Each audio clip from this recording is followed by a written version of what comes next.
Bueno, a ver si entran los otros tres. Y seguimos. Salva. Tú siempre entras el primero. Se ve que tiene una... ¿Es que tiene fibra? ¿Tiene fibra? Es que entra siempre el primero.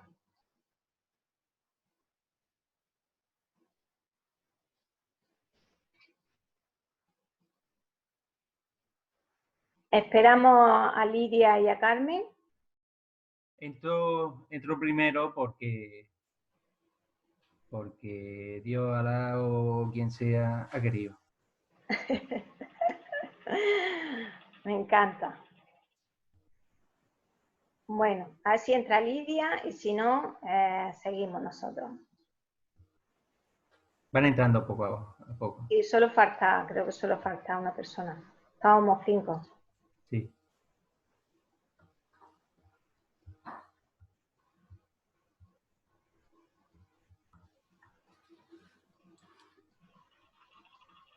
Gracias, Mame. Bueno, como lo voy a grabar y lo voy a subir a YouTube y a todas las redes sociales, pues quien quiera verlo lo va a poder ver otra vez. Bueno, una pregunta, Caridad. Sí. Sí.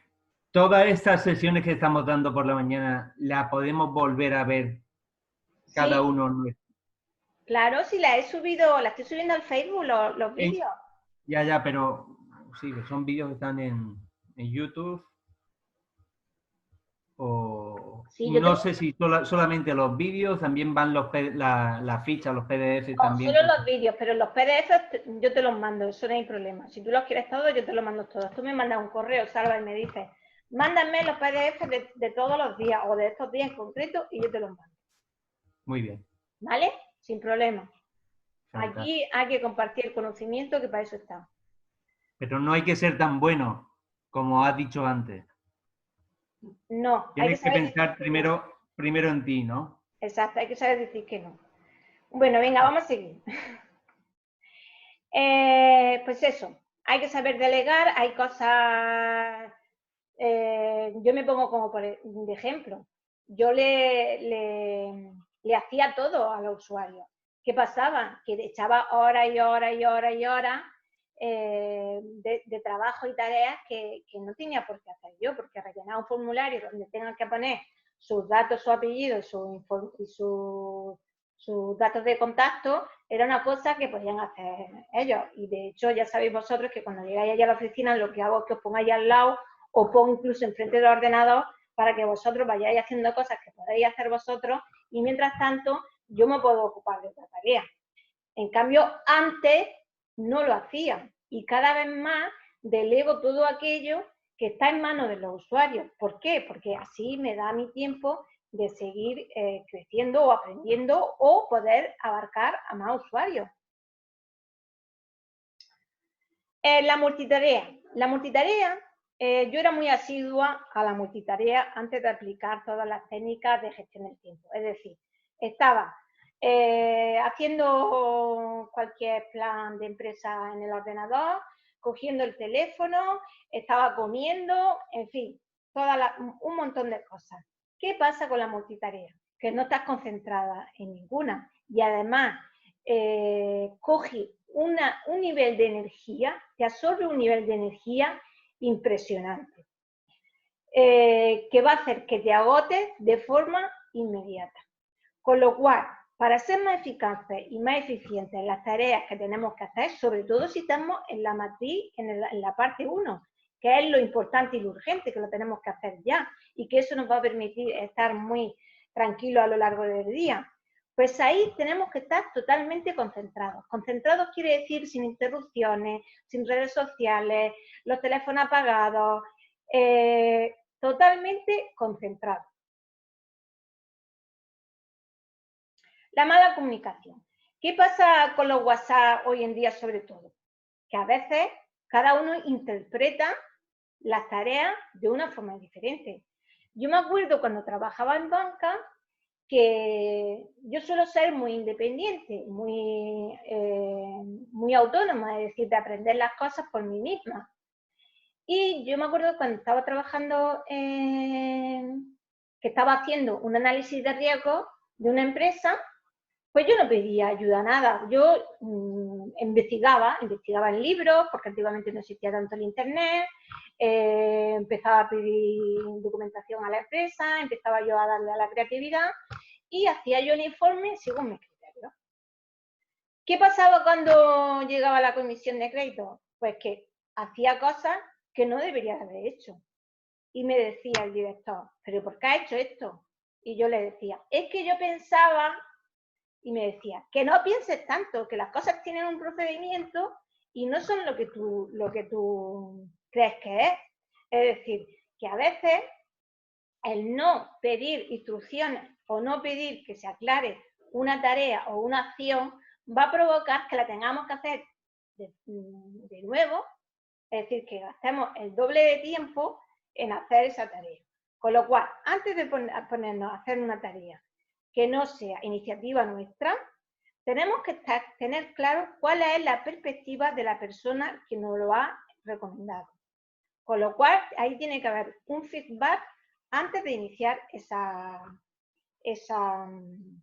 actividad, para evitar pérdidas de tiempo. Luego, el tema de aplazar las tareas. ¿Qué pasa cuando aplazamos tareas? Porque nos sentimos totalmente frustrados, nos da un nivel de ansiedad más elevado, se provoca un efecto dominó en toda nuestra planificación, en fin, un desorden emocional y un estado y un desequilibrio emocional y físico impresionante.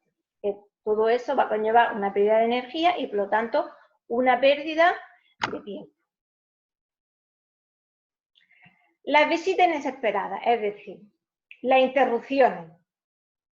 ¿Qué pasa cuando tú tienes planificado el día y te aparece una interrupción que tú no esperabas?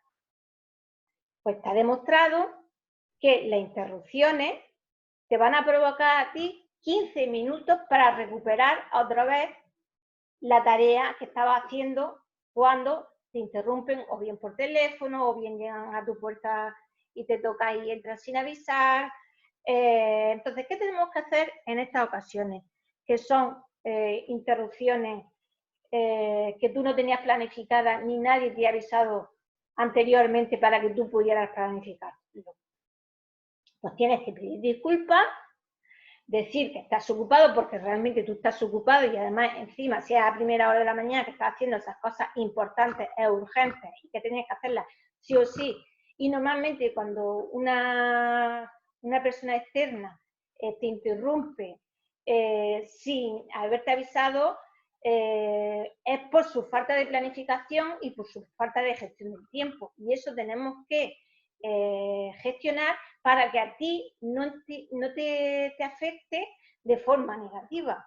Con lo cual, hay que cortar firmemente y evitar esas interrupciones de forma educada y de forma firme. Y hay que saber decir que no, lo que hemos comentado anteriormente, y aplazarle su solicitud cuando su agenda y la tuya coincidan. Luego, el top 10.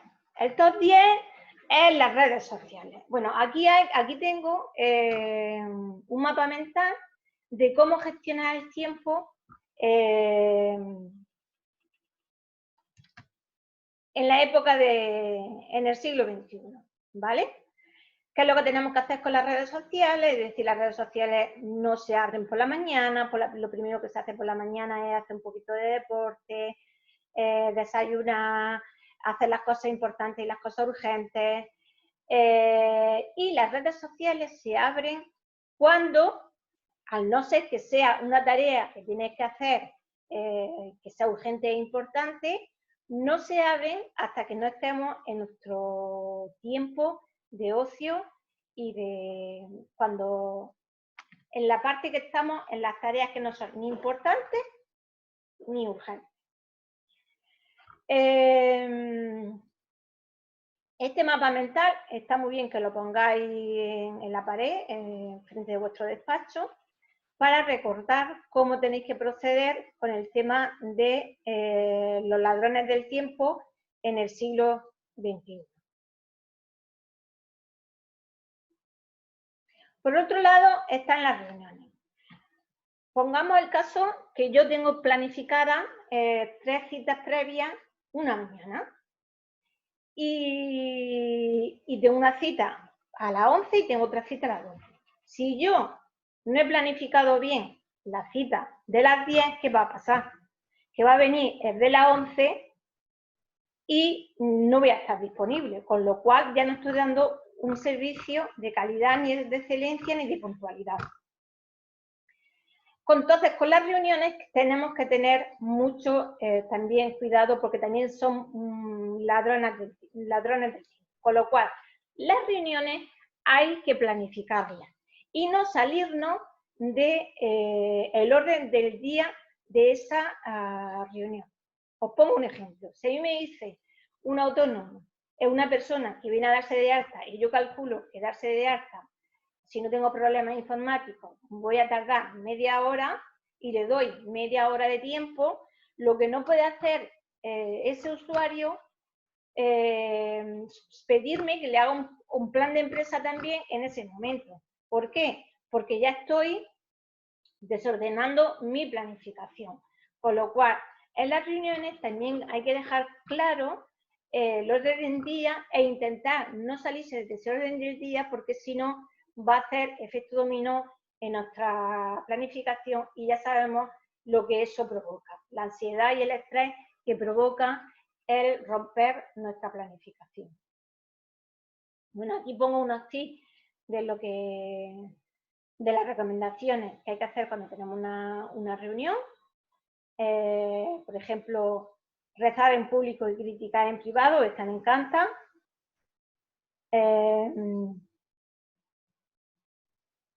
No utilice las reuniones para destruir a otros. Y esto es otra cosa, ir al grano. Es intentar que cuando tengamos una reunión, la persona o las personas con las que tengamos una reunión vayan al grano. ¿Por qué? Porque nosotros tenemos un tiempo para esa tarea. Entonces no nos puede contar su vida. Porque contar su vida va a hacer que hagamos esa tarea o ocupemos esa tarea en menos tiempo, con lo cual la vamos a hacer mucho peor. Y lo último, la emergencia. Esta es la peor de todas y esta es la que nos rompe por completo nuestra planificación y la que nos hace perder el tiempo de toda nuestra planificación, como es el caso que tenemos ahora mismo. ¿Qué pasa con el estado de alarma? Que nosotros teníamos unos proyectos, teníamos unas planificaciones a corto, a medio, a largo plazo, y el estado de alarma con el coronavirus nos ha echado todo a perder y que tengamos que empezar todo de un principio. Así que mucho cuidado con las emergencias.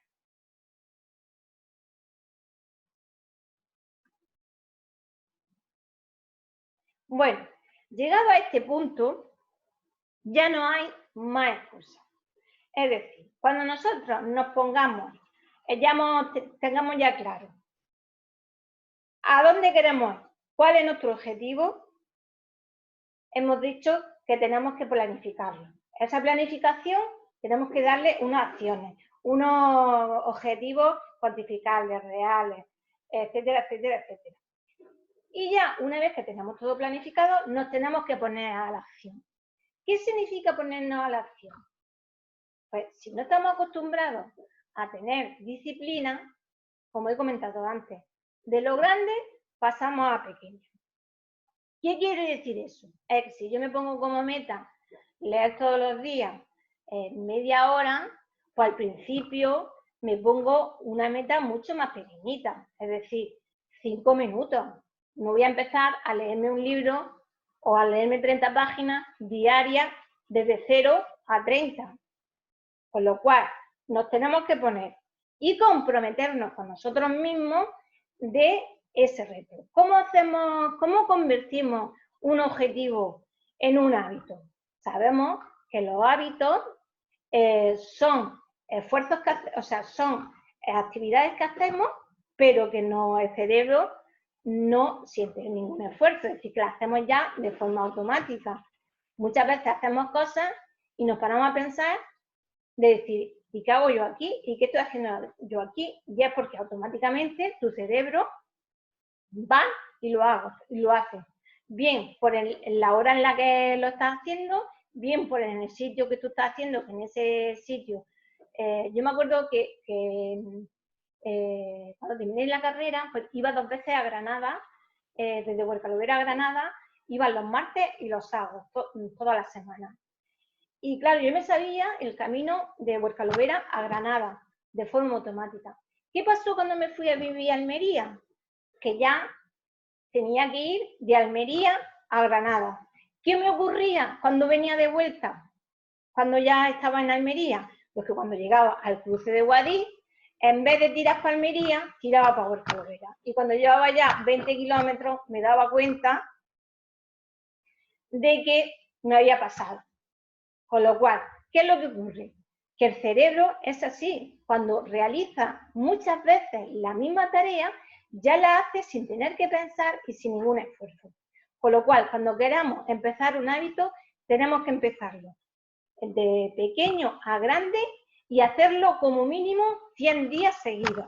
Y aunque dicen, según Mario Alonso Puig, dice que el cerebro, que normalmente un hábito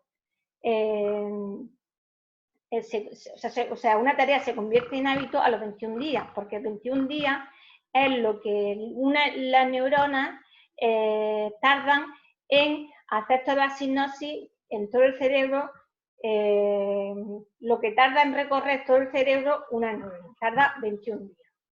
Pero, como veremos más adelante, esa Punset no aconseja que, ya que 21 días es lo que necesita el cerebro para convertir una tarea en un hábito, pues si lo hacemos en 90 días, mucho más consolidado estará ese hábito. Entonces, ¿qué pasa con los buenos días que tengamos? Imaginamos que empezamos un hábito de leer un libro media hora todos los días, y los primeros días nosotros nos vamos a poner 5 minutos nada más. ¿Qué es lo que ocurre? Que muchas veces estamos súper motivados y te apetece seguir leyendo el libro. Pues no por eso vamos a leer solo 5 minutos, no. Vamos a seguir leyendo hasta que sigamos motivados. Hasta llegar al tiempo que nosotros nos habíamos planificado como reto de un principio. Cuando haya días malos, no pasa nada. Lo importante es hacer los 5 minutos para que se convierta el hábito, o sea, la tarea en hábito.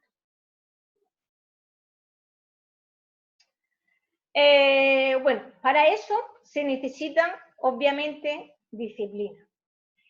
La disciplina entra en las 4 dimensiones que igualmente hemos estado viendo en todo el seminario. ¿Qué es la disciplina? La disciplina es el puente que nosotros necesitamos para ir desde las metas que nos hemos puesto hasta los logros. ¿Cómo conseguimos nosotros ser autodisciplinados? En primer lugar, tenemos que reconocer que si nosotros queremos leer 30 minutos todas las mañanas y queremos hacer 30 minutos de ejercicio todas las mañanas y tienes que empezar a trabajar a las 8 de la tarde, tienes que reconocer que te tienes que levantar 1 hora antes. Y el día que no te levantes 1 hora antes, ya sabes que tu recompensa o tu meta no se va a conseguir. Entonces, una vez comprometido en que yo quiero conseguir esa meta y quiero conseguir ese objetivo, porque como sabemos, conseguir objetivos y las metas es lo que nos va a aportar felicidad y autoestima con nosotros mismos, pues lo planificamos. ¿Cómo lo planificamos? Pues como acabamos de comentar anteriormente. Así que no hay más incomodidades, ni más excusas, ni más distracción, sino ponerse a la acción. Aquí hay una frase que me encanta. O se sufre el dolor de la disciplina o se sufre el dolor del arrepentimiento. O una o otra. No hay medias tintas. Luego, por otro lado, quería comentar el tema de la impuntualidad. El tema de la impuntualidad es un defecto que tenemos por falta de planificación. Y detrás de la impuntualidad, según los expertos, hay una serie de factores o de personalidad.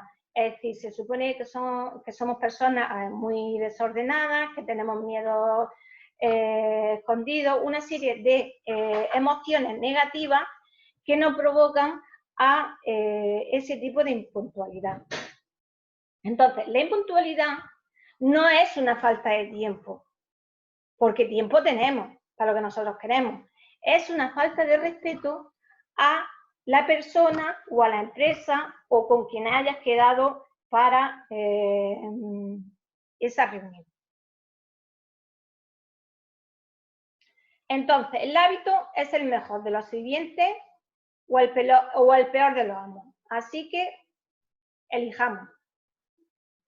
Aquí tenemos una técnica que es muy actual, es decir, es muy novedosa esta técnica, que es la técnica Pomodoro, que significa cuando nosotros tenemos pereza, hay días que tenemos malos y no hay manera, de ninguna de las maneras, ni poniéndonos una mejor música que nos motiva ni nada, de iniciar una actividad. ¿Por qué es lo que te dice la técnica Pomodoro? Pues que te ponga el esfuerzo de trabajar 25 minutos, nada más que 25 minutos, y centrarte en esa tarea. Y una vez que te has centrado, que has realizado esa tarea 25 minutos, pues ya el cerebro tiene un aspecto positivo, y es que no le gusta dejar las cosas a medias, con lo cual, una vez que nosotros aplicamos esta técnica, difícilmente vamos a dejar de hacer esa tarea que queremos hacer. Y esta es la otra herramienta que os explico antes de 90-91, que explica esa Punset, para adquirir un hábito, que son 90 minutos al día, 90 días, un proyecto. Es decir, si nosotros queremos conseguir, pues, quiero sacarme el C1 de inglés en 6 meses o en 12 meses. Para eso, para mí, por ejemplo, o para cualquiera de nosotros, es un proyecto importante para nosotros y que afecta en nuestras emociones de forma positiva. Entonces, para poder llevar a cabo ese tipo de proyectos, que para nosotros es tan importante, o porque por lo que sea yo voy a trabajar en una empresa dentro de 7 meses y es que me lo piden obligatoriamente, o porque me voy a ir a un país extranjero y necesito adquirirlo. Es decir, es una cosa súper importante, es un proyecto que yo tengo que hacer de forma urgente. Pues lo que te dice es que cojas los 90 días, los 90 minutos de la primera hora de la mañana que tú te pongas a hacer actividad durante 90 días, y que se adquirirán resultados muy positivos. Y nada, con esto ya hemos terminado este seminario. Aquí tenemos como resumen el decálogo para la gestión del tiempo, que decide en primer lugar qué es lo que quieres hacer, es decir, planteate tus metas, cuáles son tus objetivos. Ya sabemos que esos objetivos hay que aplicarle la técnica de SMART. Luego planifica tus actividades hacia dónde para llegar allí. Asigna a cada uno un tiempo, pero el tiempo justo. Comienza con lo más importante. Sigue tu programa. Hazlo ya, no te pares a pensarlo. Es decir, yo me acuerdo cuando era niña que estábamos todos durmiendo y empezaba mi madre desde abajo, nosotros dormíamos en la planta de arriba. Venga, levantaros ya. Y nosotros a los 10 minutos, mi madre, venga, levantaros ya. Y mi madre ya, cuando estaba ya cansada de decir levantaros ya, le decía, hacer favor de dar un brinco. Pues bueno, eso es lo que nosotros tenemos que hacer todas las mañanas. En primer lugar, dejar el despertador fuera de la habitación. Nada de dejarlo al lado para que podamos decir 5 minutos después. Hay que hacerlo ya. Y sí o sí, hay que hacer como dice mi madre, dar un brinco. Porque si no, vamos a empezar el día muy frustrados y eso nos va a llevar a un estado emocional negativo durante todo el día. Concéntrate en un solo asunto, es decir, nada de la multitarea. Acaba lo que comiences. haz el mejor uso de tu próximo minuto, es decir, ya sabemos que el tiempo es lo único que nos vuelve, es el recurso más valioso que tenemos y tenemos que gestionarlo. Y por supuesto hay que disfrutar, porque si no disfrutamos, una parte de nosotros no estaría cubierta y sabemos que tienen que estar todas las dimensiones de nosotros mismos cubiertas. Y con esto muchísimas gracias, espero que haya sido útil y si tenéis... ahora me gustaría que compartáis si tenéis alguna técnica o algún consejo que vosotros utilicéis para gestionar vuestro tiempo, que no se haya comentado.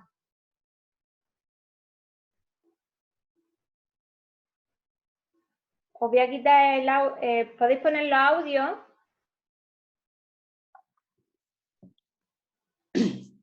Emilio, no te conozco. ¿Quién eres? ¿Te puedes presentar?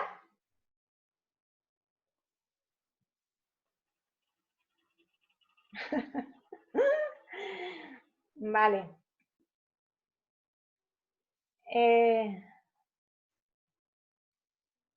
Muy bien. Me alegra de saberlo, que sirva de algo. Salva, ¿tú tienes algún consejo?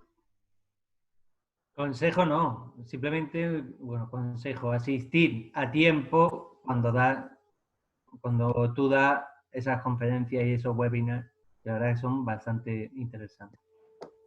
Y muchas gracias, Caridad. Muchas gracias a ti, Salva. Lidia, ¿tú tienes algún consejo que darme para gestionar nuestras tareas y nuestra vida mucho mejor? Caridad, ¿qué te digo? Acabo de dar yo no sé cuántos brincos en la silla durante... Se me iba a la mente con tengo que hacer esto, lo otro, lo de la matriz. Yo lo que más, o sea, aparte de que si estamos aquí en este webinar hoy es por el tema de que nos interesa, ¿no? Aprender a gestionarlo mejor. Claro. Partiendo de ahí, lo que yo creo que también me cuesta mucho es la parte de decir que no, que al final se pierde mucho tiempo haciendo cosas para otras personas que en realidad no te corresponden. Y lo otro también es el tema de delegar. Porque claro, cuando no tienes, que estás tú sola, entre comillas, pues ¿a quién delegas? O sea, hay cosas que sí o sí tienes que hacerlas. Y yo, mientras estábamos viendo la matriz, pues yo decía, vale, está la excusa, bueno, la excusa no, la forma de gestionar diciendo, venga, vale, si esto yo no lo puedo hacer, lo delego. Y ya como que eso te lo has quitado. Pero sí, yo todo el rato estaba pensando, cuando no tienes la opción de delegar, ¿qué haces si es importante, no urgente? Y ahí tenía un poco el conflicto de quizá luego, pues hombre, valorarlo y meterlo en algún sitio. O bien es importante pero no urgente, o urgente, porque el caso es que hay que hacerlo. Es que si no lo puedes delegar, tienes que hacerlo y entonces lo tienes que planificar. Claro, pues a eso me refería, que entonces, hay muchas cosas que no te las puedes quitar. No estaría en el cuadro de delegar, estaría en el cuadro de planificar. Claro, claro, a eso me refería. A que hay cosas pues que cuando tienes que hacerlas, estaría muy bien poder delegarlas, básicamente era el tema. Hombre, claro, claro, claro. Y en cuanto a decir que no, es una práctica. Yo al principio lo abarcaba todo. No sabía qué decir que no. Pero, y además me ponía muy nerviosa y me ponía a la defensiva cuando tenía que hacer que no, decir que no. Y todavía me suele pasar. Pero sí tengo que reconocer que cada vez digo más veces que no. Y hago, y el recuadro de las cosas, de la basura, lo utilizo también mucho. Es decir, cuando hay cosas que no me corresponden a mí, pues no las hago. Y no me preocupo porque sé que voy a dedicar ese tiempo realmente a las cosas importantes y a las cosas que va a ser tanto beneficioso para los demás como beneficioso para mí. Porque cuando hacemos cosas que no son importantes ni son urgentes, no beneficia a nadie. O sea que hay más aún para decir que no. Y cuando muchas veces no nos paramos a pensar si cuando decimos sí, que no hay que decir no es exactamente. Lo que hay que hacer es si se puede hacer en otro momento o si lo puede hacer otra persona, o pensar en que tú tienes que hacer algo más importante y que los beneficios y las ventajas de dejar de hacer eso que tú tenías que hacer por decir que sí, te compensa o no te compensa, y no solo a tu interés, sino al interés común, ¿no? Es un poco reflexionar sobre... Lo que pasa es que no nos paramos a pensar. En ese momento nos ponemos en estado miedo, nos ponemos que nos creemos, porque el tema de decir que no, en nuestra cultura no nos han enseñado a decir que no, y nos creemos que cuando decimos que no, pues nos van a querer menos, nos van a apreciar menos. Es decir, que el no saber decir que no es baja autoestima. O sea, cuando tú te lo crees de verdad, que el saber decir que no es porque tienes la autoestima alta, porque tienes muy claro lo que tienes que hacer y lo que no tienes que hacer, y lo que es positivo para todos, no solo para tu bien común, pues no te cuesta tanto tiempo, o sea, tanto decir que no, porque a veces cuando decimos que sí, no es por tu culpa, es por falta de planificación, o por falta de la otra persona que no se ha capacitado por pereza, o porque le dedica más tiempo a otras cosas que no son importantes. Es decir, tú no vas a decir que sí a una situación que esa persona podía haberla hecho y no la ha hecho porque no ha considerado que era importante y que consideraba que la tenías que hacer tú. Es decir, pero claro, reflexionar y pensar, ser más objetivo y pensar si el que tú tienes enfrente, pues es tú. sí, pero también pasa muchas veces que tienes situaciones de, por decirlo de alguna manera, que confían tanto, por decirlo de alguna manera, a lo mejor en ti o en tu criterio, sí, y a lo mejor te empiezan a pedir, y claro, lo típico de te doy la mano y me coges el brazo, es decir, ya, pedir una cosa, como lo haces bien, pues oye, porfi, házmelo, porque tú lo haces, me gusta más como tú lo haces, y al final a lo mejor tú estás haciendo algo para una persona que lo haces porque sí, vale, se te da bien y tal, pero realmente no es ni tu obligación, ni es tu trabajo, ni vas a tener ninguna remuneración por ello, salvo por la gratificación de que te diga muy buen trabajo, ya está. Ya. Y lo que pasa es que en el momento que tú le dices a esa persona, oye, mira, hoy no te puedo hacer esto, y te lo pides 2 veces y no se lo haces, esa persona ya, entre comillas, ya parece que eres malo. Sí, pero para eso te recomiendo leer libros sobre la asertividad. En la asertividad te aprende a no sentirte mal y a decir que no en cada una de las situaciones. Y aunque creamos que no, cuando tú eres una persona asertiva, la otra persona yo creo que nos valoramos más unos a los otros. Lo que pasa es que tenemos el concepto equivocado y no han educado de forma errónea. Sí, eso totalmente. Entonces, pues por lo menos si nosotros hemos caído en ese error, intentar ir modificándolo, y que nuestro cerebro ya hemos visto que es plástico, que puede cambiar, igual que cambia cualquier materia, nada más que se necesita práctica y autodisciplina y quitarnos, claro, la pereza de nuestro y eso cuerpo. es lo que intentamos, ver los errores obviamente sin conocimiento que han cometido con nosotros a la hora de educarnos, a la hora de inculcarnos ciertas cosas, que tú a lo mejor ahora, pues cuando tienes hijos o lo que la persona con la que tú estés, pues no quieres que volver a caer a lo mejor en eso. Exacto. De hecho, yo creo que los que asistimos a este tipo de cosas o de medio busca información o tal, ya está intentándolo, por lo menos va en ese camino. Ya luego, que se consiga o no, pues por lo menos es la idea. Sí, sí. Bueno, pues si queréis aportar alguna cosa más que pueda ser útil para todos, y si no, pues ya lo dejamos aquí y mañana nos veremos en el estudio de los estados financieros si queréis asistir, y si no, pues ya nos veremos de nuevo en otro seminario por aquí. Lo que he comentado antes, que también que si queréis algún tema en concreto que podamos ir trabajando para futuros seminarios, pues también lo comentáis. Me lo decís, me lo voy preparando. Bueno, pues feliz día y un besito a todos. Un besito, Cari, gracias. Sí, gracias. Chao a vosotros. Adiós. Hasta luego. Hasta luego.